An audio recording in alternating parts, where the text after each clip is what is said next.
Cat 2025 के application forms out हो चुके हैं। अगर आपको इंडिया के टॉप आईएम्स या फिर टॉप 300 स्कूल्स में एडमिशन लेना है तो कैट का एग्जाम देना जरूरी है, क्योंकि मोस्टली बी स्कूल्स आप लोगों को एमबीए पीजीडी में एडमिशन देंगे सिर्फ कैट के स्कोर के बेसिस पे। इसके अलावा भी काफी सारे एंट्रेंस एग्जाम होते हैं, लेकिन मोस्टली जो लैक्स में स्टूडेंट्स अप्लाई करते हैं वो है कैट का एग्जाम। तो आज हम डिटेल में डिस्कशन करेंगे ये कैट 2025 के एलिजिबिलिटी क्राइटेरिया क्या है, इसका सिलेक्शन प्रोसेस क्या होता है, एप्लीकेशन फॉर्म्स का ऑलरेडी आ चुका है, तो डिटेल में डिस्कशन करते हैं किस तरीके से आप लोग टॉप आईएम्स में एडमिशन अपना करवा सकते हैं। तो चलिए बिना टाइम वेस्ट करें जल्दी स्टार्ट करते हैं हमारे वीडियो। तो इस वीडियो में बेसिकली हम ओवरऑल डिस्कशन करने वाले हैं कैट एग्जाम को लेके, जिसमें हम बेसिक डिटेल डिस्कस करते हैं। सबसे पहले इसका जो इंपॉर्टेंट डेट्स है वो देख लो। एप्लीकेशन फॉर्म ऑलरेडी इसके आउट हो चुके हैं, जिसमें 1 अगस्त से इसके एप्लीकेशन फॉर्म रिलीज हुए हैं। 13 सितंबर तक इसके एप्लीकेशन फॉर्म फिल कर सकते हैं। 5 नवंबर को आप लोगों का एडमिट कार्ड आ जाएगा और एडमिट कार्ड आने के बाद आप लोगों का एग्जाम 30 नवंबर को कंडक्ट करवा दिया जाएगा। तो ये इंपॉर्टेंट टाइमलाइन है, इसको बिल्कुल भी मिस मत करना, क्योंकि ये साल में एक ही बार कंडक्ट होता है। रजिस्ट्रेशन के बारे में बात कर लेते तो यहाँ पे आपकी जनरल ईडब्ल्यूएस ओबीसी के लिए 2600 रुपीज की एप्लीकेशन फॉर्म की फीस होने वाली है। एससी एसटी पीडब्ल्यूडी कैटेगरी के लिए 1300 रुपीज का आपका एप्लीकेशन फॉर्म जो है कॉस्ट करने वाला है। अब ये एग्जाम जो है साल में एक ही बार होता है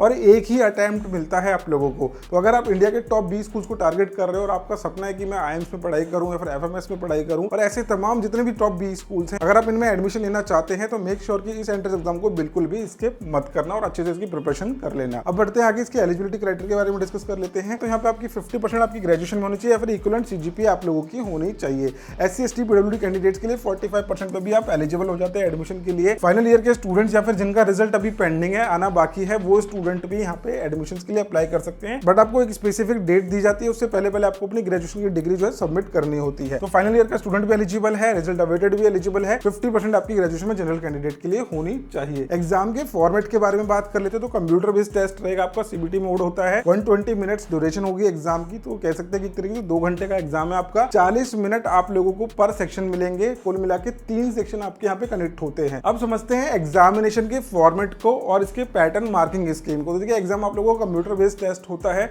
जिसके लिए टोटल ड्यूरेशन आप लोगों को 120 मिनट्स की दी जाएगी। 120 मिनट्स का एग्जाम होगा। सेक्शन यहाँ पे 3 पूछे जाते हैं, तो हर एक सेक्शन पे आपको 40 मिनट्स मिलने वाले हैं। टोटल क्वेश्चन आएंगे आपके 66, जिसमें 2 टाइप के क्वेश्चन आते हैं, MCQs plus non MCQs. Theta बोलते हैं टाइप इन दी आंसर। तो यहाँ पे आपको टाइप करने के लिए मिलेगा और कुछ क्वेश्चन आप लोगों के एमसीक्यू बेस्ड पूछे जाते हैं। इंग्लिश मीडियम में आप लोगों का एग्जाम कंडक्ट होता है। अब सेक्शनल डिटेल्स देख लेते हैं हम इनकी। तो पहला सेक्शन होता है हमारा verbal ability and reading comprehension, जिसमें 24 क्वेश्चंस पूछे जाते हैं। एमसीक्यू प्लस टीटा दोनों ही क्वेश्चन टाइप आपसे पूछे जाएंगे। दूसरा है हमारे पास DILR, data interpretation and logical reasoning, जिसके 20 क्वेश्चन पूछे जाते हैं। एमसीक्यू प्लस टीटा दोनों ही टाइप के क्वेश्चन आंसर आपको देखने को मिल जाएंगे। देन थर्ड है हमारे पास क्वांटिटेटिव एबिलिटी, जिसमें 22 क्वेश्चन पूछे जाते हैं। एंड एमसीक्यू प्लस टीटा दोनों ही टाइप के क्वेश्चन आंसर यहाँ पे आपसे पूछे जाते हैं। अब मार्किंग स्कीम के बारे में बात करें तो एमसीक्यूज के केस में हमको हर एक करेक्ट आंसर पे 3 मार्क्स दिए जाएंगे और -1 का डिडक्शन होगा। वेयर एज टीटा टाइप के क्वेश्चंस के अंदर आपकी नेगेटिव मार्किंग नहीं होती, लेकिन तब भी वही चीजें लिखना जो आपको आती है। आप लोगों को ज्यादा तुक्के यहाँ पे नहीं लगाने हैं, गैस वर्क का काम नहीं करना, क्योंकि अगर आप ज्यादा गैस वर्क करते तो उससे भी आपकी जो परसेंटाइल है काफी नीचे आ सकती है। वेयर एज दूसरी तरफ हम देखते हैं जो हमारे टीटा टाइप के क्वेश्चन है, टाइप इन दी आंसर है, वहां पे अगर आपको रेलेवेंट आंसर आता है तो ही टाइप करें, अननेसेसरी अगर आप कुछ भी लिख के आएंगे तो उससे कोई फायदा आपको नहीं होने वाला है। तो ये आप लोगों का सेक्शनल डिटेल्स हो गई है एग्जाम की। देन अगर हम सिलेक्शन प्रोसेस के बारे में बात करें तो जैसे ही आप लोगों ने अपना एग्जाम दिया, एग्जाम देने के बाद आपका जनवरी के अंदर रिजल्ट अनाउंस कर देते हैं और अनाउंस करने के बाद कैंडिडेट को शॉर्टलिस्ट करा जाता है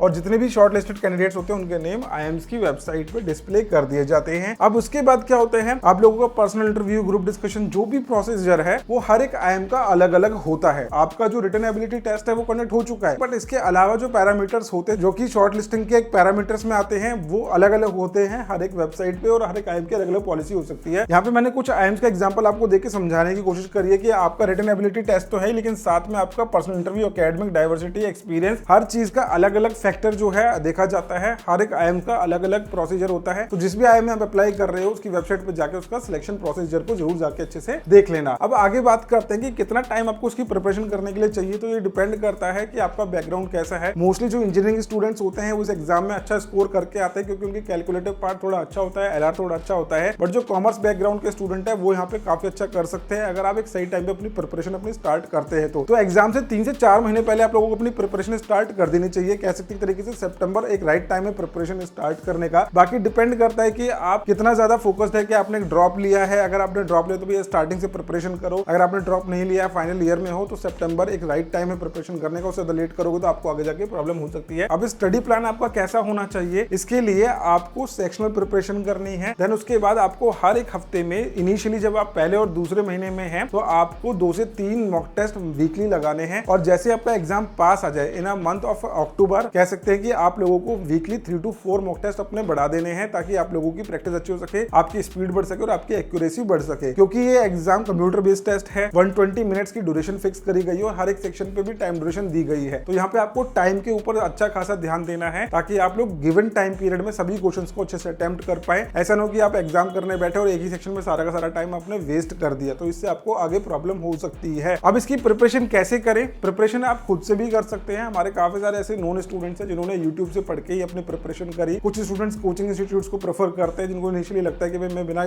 कोचिंग की मदद से नहीं कर सकता हूं, बट ऐसा नहीं है। आज की डेट में भी कोचिंग में जो ट्यूटर्स हैं, वहां पे आपको एक फिक्स नंबर ऑफ ट्यूटर्स देखने को मिलते हैं। वेरस जब आप यूट्यूब पे जाते हैं तो आपको सेम टॉपिक कम से कम 10 से 12 टीचर अलग अलग तरीके से पढ़ा रहे होते हैं, तो कहीं ना कहीं आपको यहाँ पे एडवांटेज मिलती है। बाकी अगर आपको लगता है कि मेरे में डिसिप्लिन की कमी है, मेरे को एक मोमेंटम चाहिए, तो offline coaching is the best idea. तो ये थी कैट एग्जाम 2025 की डिटेल, जिसमें हमने एलिजिबिलिटी क्राइटेरिया, सिलेक्शन प्रोसेस और इसके एग्जामिनेशन पैटर्न को अच्छे से समझ लिया है। आई होप ये वीडियो आप लोगों को यूजफुल लगी। वीडियो यूजफुल लगी तो लाइक जरूर करना। मिलते हैं नेक्स्ट वीडियो के साथ। Bye bye, take care, thank you so much.